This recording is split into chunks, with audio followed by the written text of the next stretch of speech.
Good afternoon, students, and welcome back to the eighth session on Java Database Connectivity, JDBC.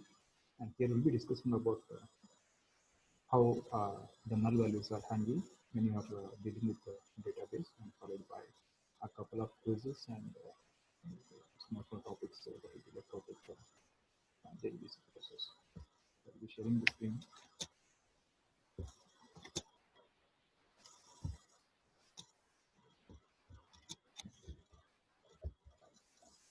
This is the example we're supposed to cover now.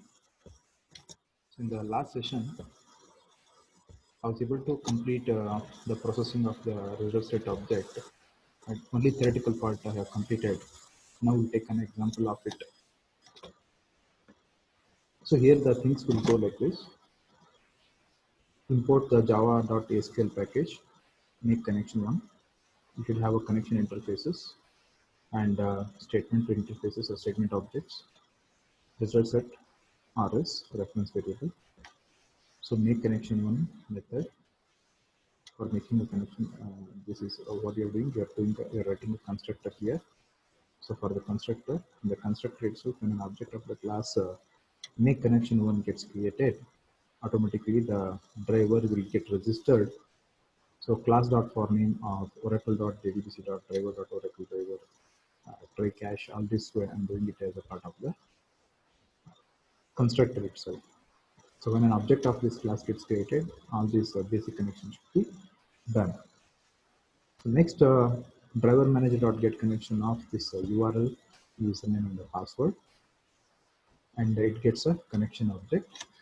So connection interface variable is con. So statement is equal to connection object dot create statement. This con is of type interface. Of this interface can refer to an object of the object returned by the connection. It returns the connection object itself. So statement is equal to connection dot create statement. Get the statement in order to execute your query. So we'll be able to execute the select kind of queries. So therefore we are creating the statement object here using the create statement method. Statement dot execute query of select e comma name, salary, two attributes, employee name and the salary from the table called employee. And after that, once you execute the query, which returns the results in the form of a result set object.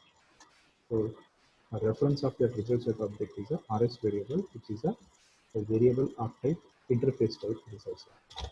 So result set RS, you have a virtual table and a virtual pointers along with the metadata will be a part of this RS. While take a loop structure, your result set object may have a multiple rows. In order to process the multiple rows and the columns, you should take a loop structure, and for each iteration you can process the columns, take the columns, and you can manipulate it accordingly. So system.out.println of rs.getString of 1, which means the first column of your result set object. How we define this first column? It depends on the order that we specified in the query. Employee name. Always employee name will be in the form of a string. So rs.getString of 1, that is the first column. And rs.getInt of, that is your the second attribute, that is a salary. rs.getInt of 2, get these things. And if there are multiple rows, then this loop will keep continuous till the data is exists in the virtual table, and the virtual cursor will be used for referring or for accessing such data. Once the data is over, the condition becomes false if you come out of the loop. And you can close the connection after that, after printing it, and you can handle the SQL exception. All the code we are writing in the constructor itself, and the class not found exception, that is for driver, the first statement, class.forName is there now, registering the driver class or loading the variables driver. So for that exception, you should be able to handle this exception type as a class not found exception E and print it.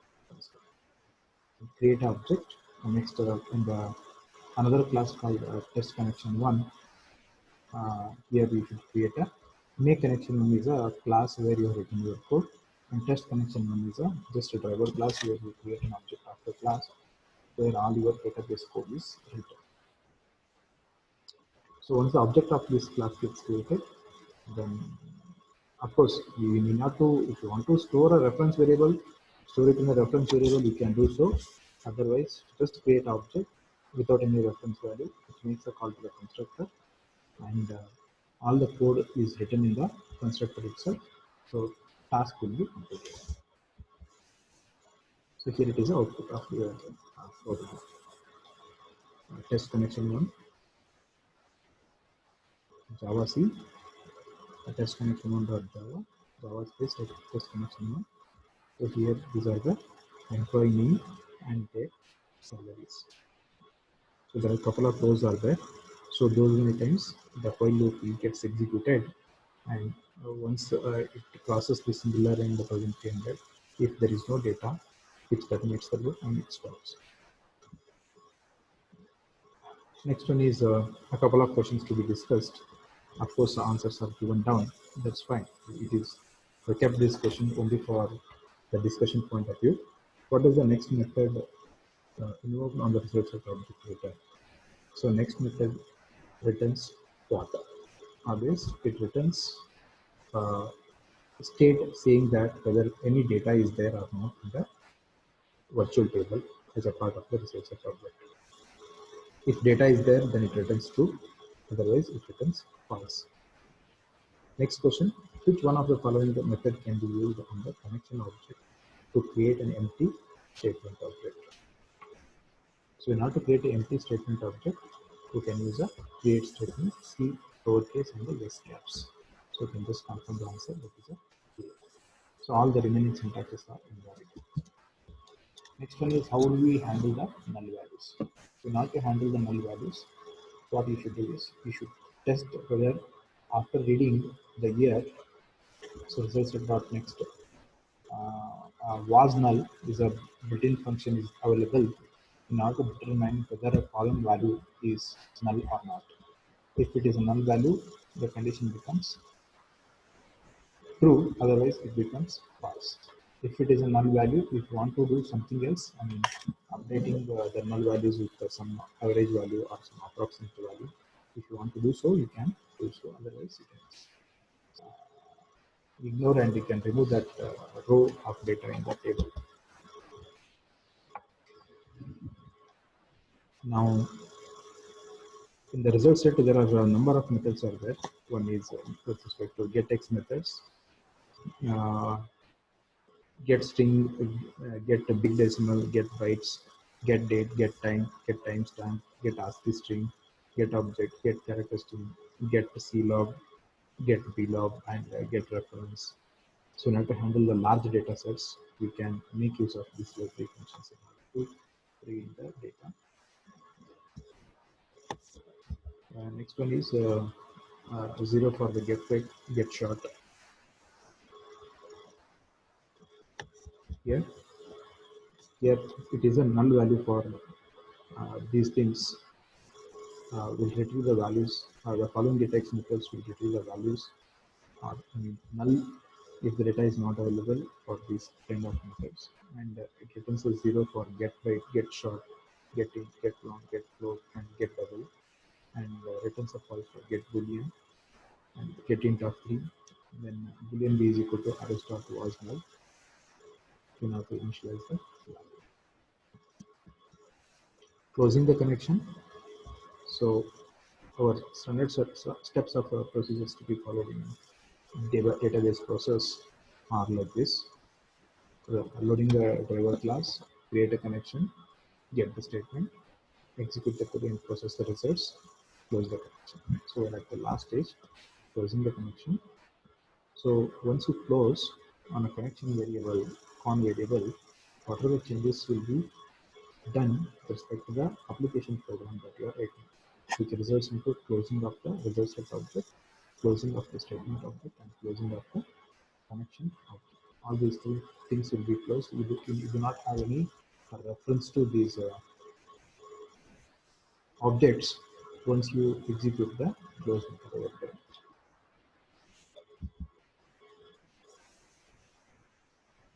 Yeah, this is what we explained before. How to close a connection, result set dot close. If individually, now can we apply the close method only for the connection variable? No, we can close the respective result set object if we take this. rset is a reference variable that refers to the result set object in the program. rset dot close. Then how do you close the statement object in between? Not only the close statement will be used at the end of the application. In between, if you want to close the statement and if you want to create a new statement, you can do so by using the close method. So close the statement object, statement dot close, then close the connection. If you want to close only the connection, then connection dot close. So these are the things we're supposed to do. And when a connection is an auto commit mode, I mean auto commit mode and auto transactions mode will be there in order to preserve the data. The statements being executed within it are committed or rolled back. So there is a process of commit and rollback with respect to the database processes. Statement objects will be closed automatically by the Java garbage collector. So when it is not used. Statement object can be used to execute multiple statements on breakthrough, many result sets. So it depends on the data that we are using. Exclusive closing of the connection is so. Of course, if you don't close the connection also, of course, the runtime environment will close the connections and it will do it. But the thing is, if you are unable to do it, then which may lead to some damage for the applications. Always Java which recommends explicit closing of the connection, which is a highly recommended and it is a more secure concept of that. Next, quiz content. Which of the following methods are used for querying the database? Execute query, execute statement, execute update, execute. So answer is B, execute statement, which is not used. Execute query is also correct. Execute update is also correct. Execute is also correct. Whereas execute statement, we don't have such methods. You can execute statement. So answer B is correct. Which of the method is used to close the connection? The connection dot close, which is the first one. We don't have a method as terminate or exit or a above. So here it is. Here it is a end of the module 4, that is the Java database. I'm concluding the session. Thank you.